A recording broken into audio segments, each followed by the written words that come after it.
नमस्कार. माजी आमदार वैभव नाईक यांनी आमदार निलेश राणे साहेबांच्या पत्रकार परिषदेला उत्तर देत असताना आदरणीय देवेंद्र फडणवीसजींवर आरोप केले. राज्याचे मुख्यमंत्री म्हणून देवेंद्र फडणवीस साहेबांनी या राज्याला शिस्त आणि कायदा आणि सुव्यवस्थेमध्ये हाताळण्यामध्ये एक अग्रेसर राज्य म्हणून आमच्या महाराष्ट्राला पुढे आणत आहेत. आज कुठलाही गुन्हा घडला तर त्या गुन्हेगाराला माहिती आहे की ज्या राज्याचे मुख्यमंत्री आदरणीय देवेंद्र फडणवीस आहेत त्या राज्याला मध्ये माझी सुटका होणार नाही आणि मी अशी हिंमत परत करू शकत नाही. अशा पद्धतीची भीती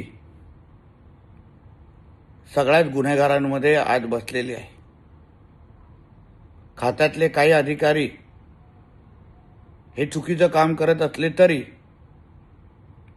त्या सगळ्या बाबतीवर आदरणीय देवेंद्र फडणवीसजींचं अतिशय बारीक लक्ष असतं. आमदार म्हणून, मंत्री म्हणून आम्ही असंख्य वेळी आदरणीय देवेंद्र फडणवीस साहेबांना गृह खात्यामध्ये असलेले हे काही जे निकृष्ट अधिकारी आहेत, भ्रष्टाचारी अधिकारी आहेत, त्यांना शिक्षा देत असताना आणि जागेवर सस्पेंड करत असताना मी स्वतः पाहिलेलं आहे, अनुभवलेलं आहे. आणि म्हणून जे काय आरोप आदरणीय निलेशजी राणे साहेबांनी पोलीस अधीक्षकांवर केले त्या बाबतीमध्ये आम्ही निश्चित पद्धतीने सरकार म्हणून आम्ही देवेंद्र फडणवीस साहेबांकडे माहिती पोहोचवणारच आहोत.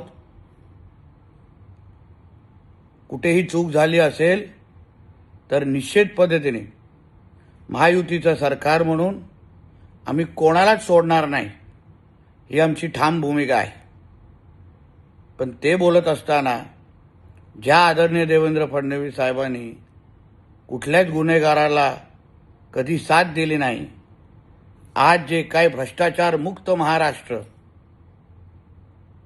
ड्रग्ज आणि गांजा मुक्त महाराष्ट्र, गुन्हेगारी मुक्त महाराष्ट्र करण्यामध्ये आदरणीय देवेंद्र फडणवीस साहेब जे दिवस रात्र एक करतायत त्याला गालबोट लावण्याची हिंमत माजी आमदार वैभव नाईकांनी करू नये असं स्पष्ट शब्दात त्यांना मी सांगेन.